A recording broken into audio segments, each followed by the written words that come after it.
Hello, everyone. Welcome back.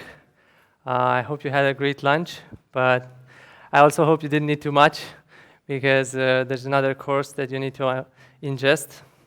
And of course, I'm not talking about food, but rather this presentation, which is a bit abstract. At least it starts so. So I'll need you to bear with me because it gets more interesting and practical towards the end. So.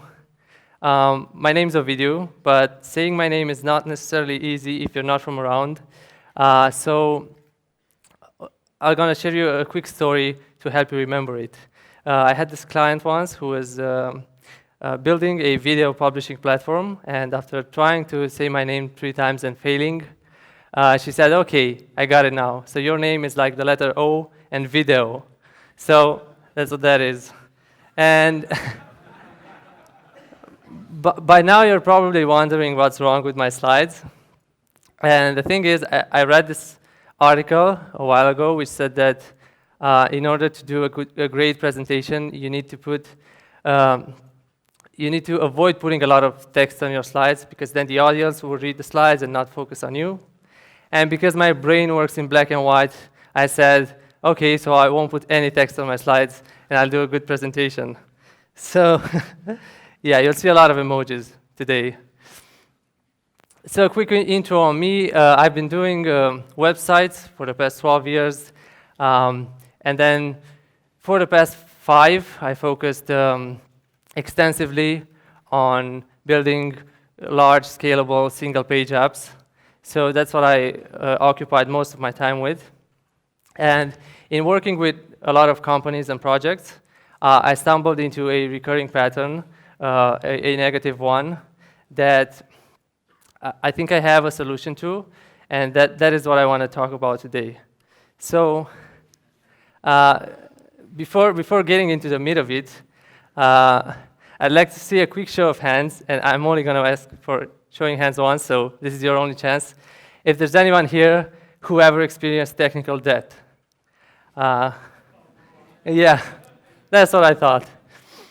So, the thing is, every new project is exciting. Starting something from scratch is a lot of fun because everything is new and there are no bugs to fix. You feel very productive. But of course, that's just an illusion. In time, as most of you I think already know, that productivity decreases. And once the honeymoon period is over, the productivity drops, and so does your enthusiasm. And then you get to a point where you want to go and start again from scratch again, which of course is every product manager's nightmare, and it's not a good idea for businesses in general. So this is the trend that I've been noticing, which is that and this is especially in front-end projects. They tend to deteriorate in time at an alarming rate. And this is the problem that I want to address. And my idea for solving this is a rather simple one, but I think also a very powerful one. And this idea is that the key to a scalable UI architecture is good component design. But of course, this sounds very abstract. So let's get a bit into it and see what that means.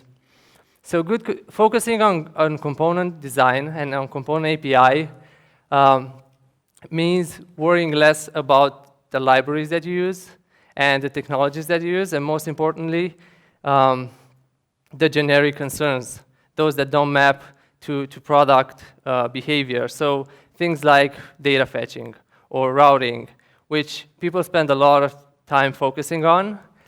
And what I want to get at is that you should focus less on this and way more on the design of each component that you put out there. And I also believe this is not intuitive, which is why we do this mistake every single time. Because if you take something like data fetching, who's present in almost every component in a front-end project, you think, well, if this happens in every component, then it's very important, so I'm going to focus on this aspect, and then if I get it right, I have a great start. But then I would argue that if you do a lesser version of something like data fetching or routing at first, and then even if you get to a point where you have 50 components that need upgraded to a better solution, it's a manageable problem. It's still a lot of pain, and you should avoid it, but it's like you have a problem that you have to fix n times. And you can even get creative about it, maybe automate that, create a code mod or something, but it's something linear. The effort is linear, and you know how to approach it. Whereas if the component design is messed up, and your components are not reusable, and they keep upsetting each other, you change something here, something breaks over there, and you get to a point where you have 50 or 100 components, that's not a linear effort to fix. It's not like you have to fix the same problem n times, but rather you have to fix n problems. So if you want to fix that, it's like you're going back to the drawing board, and you're redoing everything. So to conclude this part, I'd say that in time, it's the quality of your component APIs that make or break your UI architecture, and not the libraries or the cross-cutting concerns. So once again, I'd like to stress the idea that the key to a scalable UI architecture is component design. But then to understand this, let's take a closer look to what exactly is a component and what makes a great reusable component. So a reusable component is a part of your system that can be taken from here and put here and still work. That's it. It's something that can be reused. But then the question becomes, how do we ensure that a component is reusable? Because this is the promise that we get at the beginning of a project, and then this promise doesn't fulfill. So I think one aspect that we need to recognize is that when we think of reusable components, we think of something that we just take from here and put here and it works, whereas unless you're dealing with static components, all your components have dependencies and have side effects. Even though side effects sounds like something bad, that's what makes your app. You need something to change your state so that it interacts with the user. So even good reusable components have dependencies and have side effects. So then, in order to make sure they're properly reusable, you need to make sure they don't have unexpected dependencies and unexpected side effects. Or in other words, you need to ensure that your components have proper boundaries. And what that means, you need to be able to detect where the responsibility of a component ends and when that of its neighboring component begins. So this, of course, sounds like something obvious, maybe, and something that you should keep in mind. But that is not enough, because the boundaries of our components are too hard to keep track of, especially when we move fast, when you have a big team, and where we're putting a bunch of components every week. And even if when you change a small component somewhere, you think you didn't affect only that zone, but you probably affected more than you expect.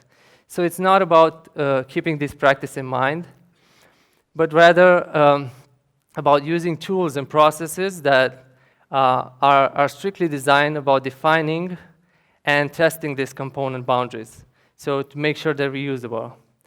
Which brings me to the second part of my presentation, which is a tool that I want to show you. It's called React Cosmos. It's something that I've been working on and working with for the past 3 years, and has made my life much easier in this respect.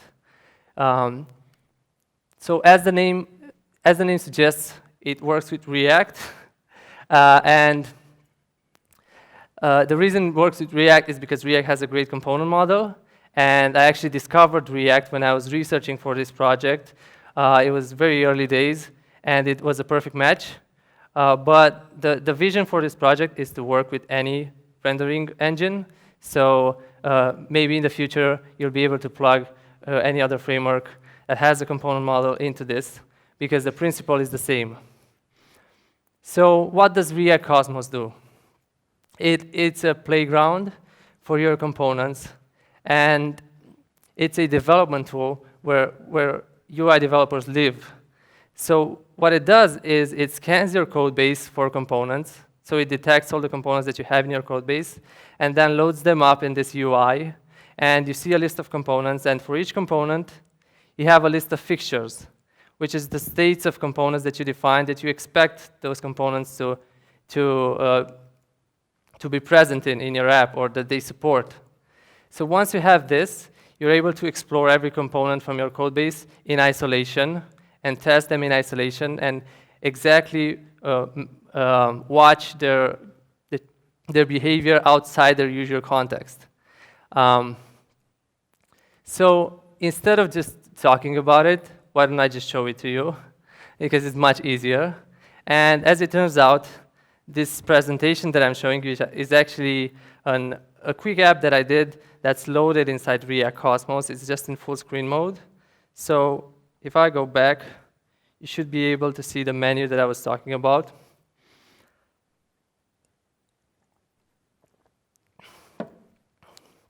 So the UI is very simple.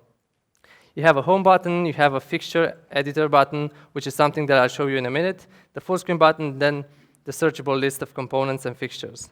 Now in this app, because it's a very simple one, we only have two components. It's the presentation, which is the root level component, and then there's a slide, which is the individual slide that only shows one emoji. So we can go through the fixtures of the slide, which doesn't have the background because that's part of the parent component. So if we open up the fixture editor, we can see the input that's being passed to this component in order for it to be in the state. So because this component, it doesn't have any state, in the React world, you'd call it a stateless or a functional component. It only has props, which is this sort of immutable properties that you receive from your parent, or in this case, from the playground. And the slide component is a very simple component, only has one prop, its content, and here you can put any text you want or emojis. So you can play with this. You can just change the input here and see it reflect on the right side. So say if the father in this family were to be an asshole and you want to remove him from the picture, you just do this and it updates. So of course this is a simple example and you don't want to do that. You don't want to be home wreckers. So working like this allows you to understand how your component works at another level. When you work on a component inside the bigger context of like 50 components, you have no idea what's going on. And of course, if you do unit testing properly, which I'm sure everybody does in the front-end world, you get a lot of the benefit, but because we're working with user interfaces, you need to see it work. And there's also the CSS side. So there are plenty more benefits to this. Now, a bunch of other fixtures here. This is from the first slide, which of course should have been just my name. And then this is the one about our daily life. And this is when you realize this talk was going to be awkward. So there's also the presentation component, the root level one.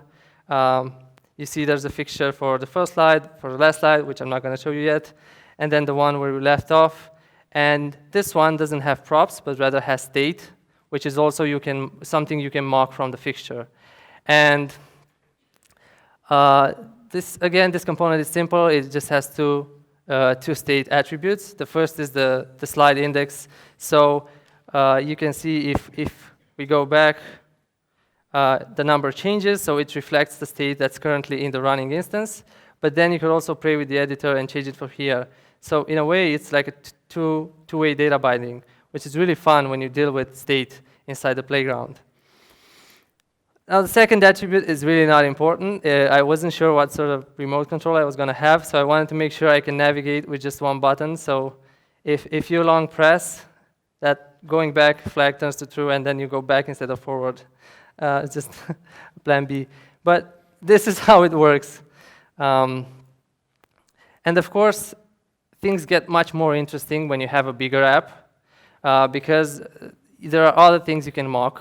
In the React world, there's also this thing called context, which is sort of props on steroids, because you only pass it once and it gets to all the children of your children and so on. And that can also be marked from this interface, but then there are also higher level things like Redux, which, whoops. Redux also works with context in the back. So it creates this instance and then attaches it to the context, which passes it to all your components. But you wouldn't want to see that internal stuff here because you're not dealing with that. You're dealing with the Redux's Surface API, which is the store. So then in React Cosmos, you have this thing called proxies, which is a sort of a middleware, which allows you to process the fixtures and do other stuff with the data there. So you'll be able to put the Redux state as it is in the store, and that proxy would process it, put it in, do the same work that a provider does, and then send it to the component. And I have an example like that, just to get an idea. This is a code base with many more components and fixtures, so you can get the idea. It's a game that I've done a long time ago. It's called Flatris. It's a Tetris with a flat design. And you can see as you're playing the game, the state evolves on the left side, and you're able to inspect everything that's going on inside your app. This is everything that's driving the state, this entire object. And then you can also do the opposite and change the state, cheat a little bit, and see what happens. But the powerful thing here is that you can go at any level. So here we're exploring this component called Flatris game, which is the top level component, and it nets the entire app. So it's pretty much the same as you would load the app. But then you can really go low level and work with something like the info panel or the game panel, and just work with the properties it needs. And then even go lower or work with a Tetramino, which is basically just a component that receives the color and the grid.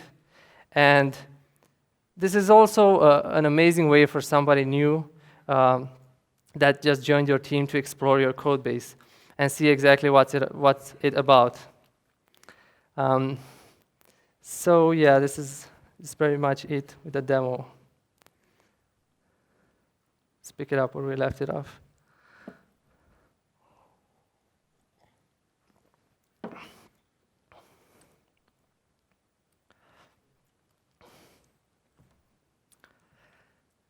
So there are a bunch of other things that I'd like to mention before leaving. A few thoughts that I'd like to leave you with. So first of all, using a component playground is by no means a silver bullet. Nothing is. It's a huge step in the right direction, but the key of this talk is that you need to work at every step, and you need to properly design every component if you want your code base to still be healthy and functional and fun in 2 years from now. So this is a tool that allows you and empowers you to do that, and it surfaces these nasty dependencies that you lose track of in time, but it's not the only thing that you need to do. You just need to put in the work. And then there are a lot of people, and we've already touched on this today, who complain about the complexity of building JavaScript applications in the last years and how this has been growing and growing, which I'm sure it's a pain that we all feel on some level. But I think only saying this is unfair because it only tells half the story. Because as the complexity of building JavaScript apps grew, so did the expectations we have for them. So if we take this into account, how much the websites that we build look like today, as opposed to 10 years from now, 10 years in the past, I think the complexity and the tools that we use make a lot of sense. Another thing that I want to leave you with is that while I'd be delighted if you tried out React Cosmos, it's much more important for me that you use any other tool of this kind. So if you don't use React, or you don't like this tool in particular, there are plenty others that appeared in the meantime. Some are very popular, some are very niche,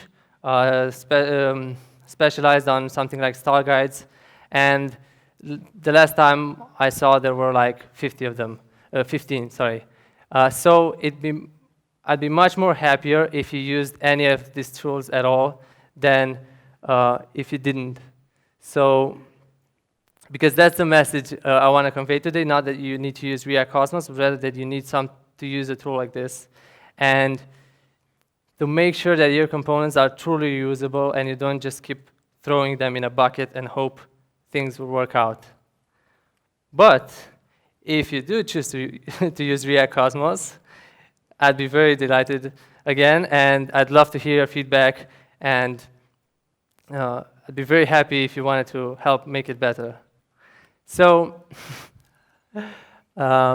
in closing, I'd like to leave you with a final thought, which is that if you want to build a long-standing, healthy user interface, you need to take front-end development seriously. And with that in mind, I'd like to invite you all to set your components free. Thank you.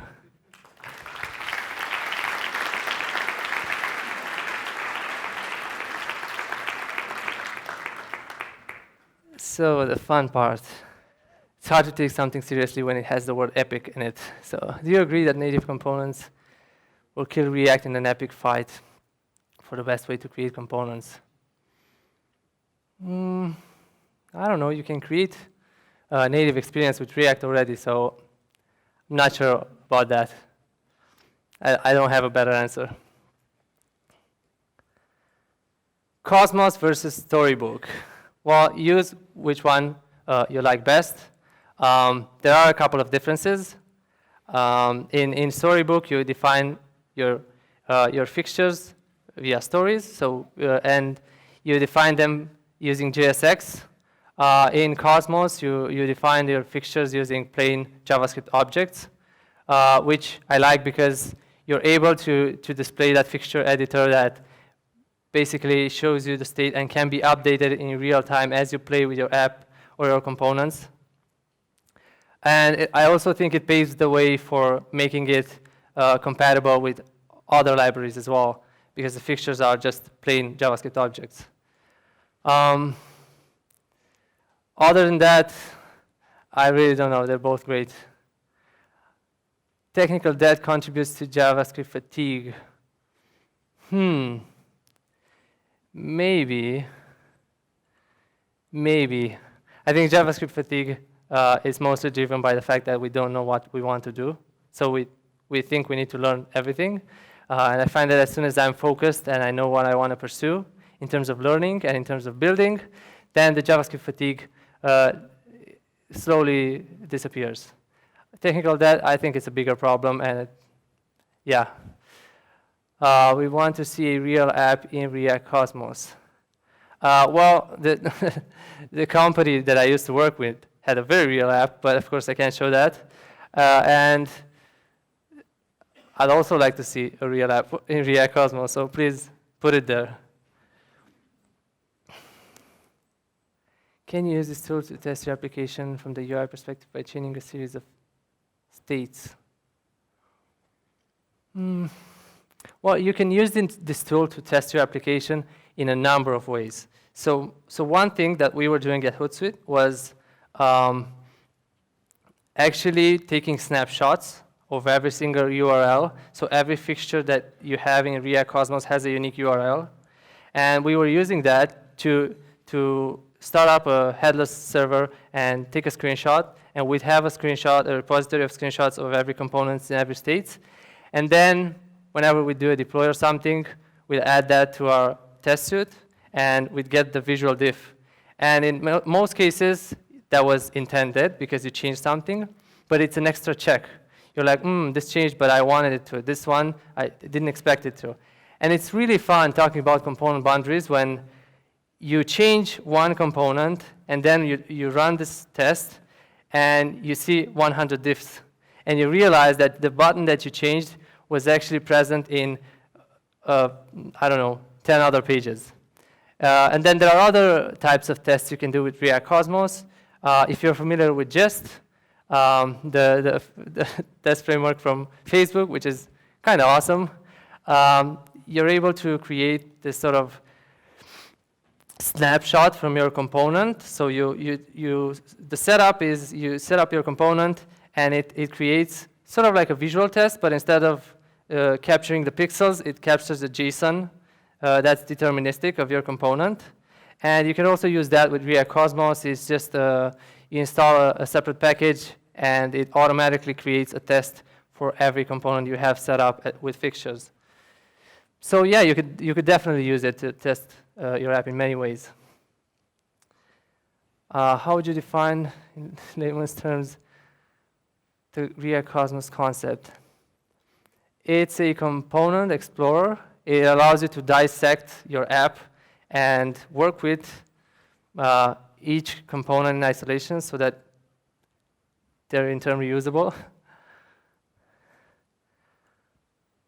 How do you handle components that also require event handling or server-side interactions? Well, there are two things. Event handling usually maps to in React, it's a prop. It's like a callback that the parent sends you. So that's something you can definitely put in the fixture. You don't have to put just plain values. You could put functions as well. But I think you should mock everything as much as possible. So if your component that you're loading is the exact one that's doing the server-side request,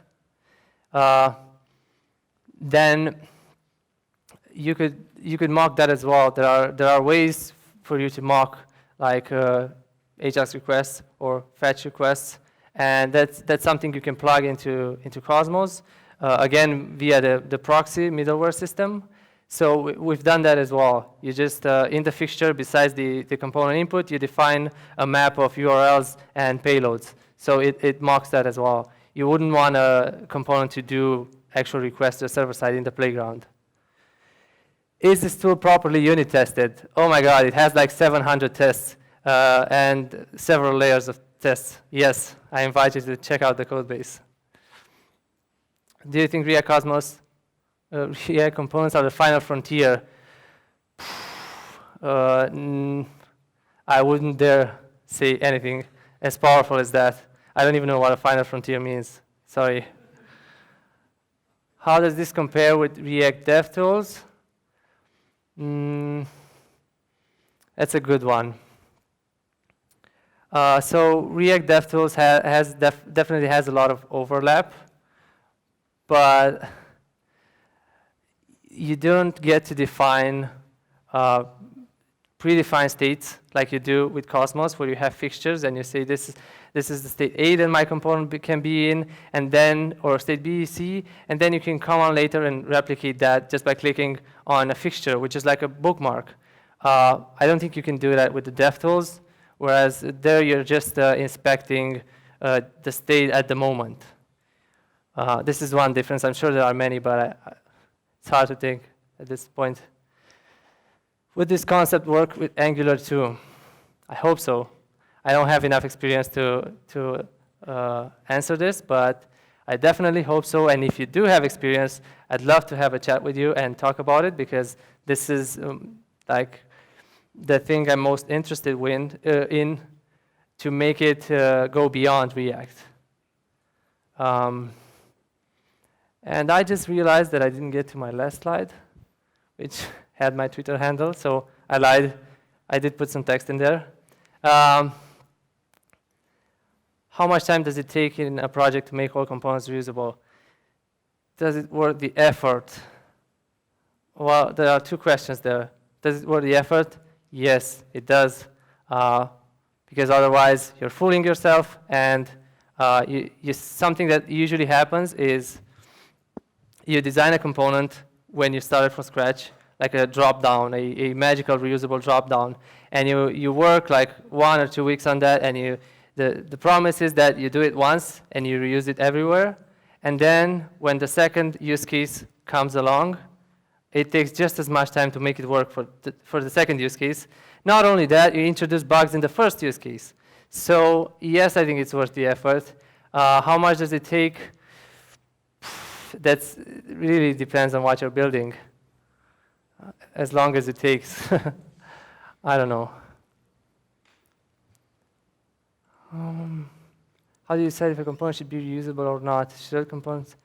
Most of them should be reusable. Indeed, sometimes you will split a component into many smaller components, even if you don't want to reuse them, because you want to reason about them in smaller bits. But I would argue that even in those cases, it would be useful to be able to load them in isolation.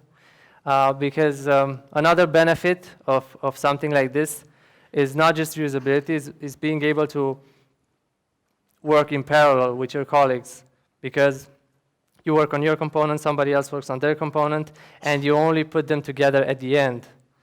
So yeah, I think all of them should be designed as reusable, even if you're only going to put it in one place.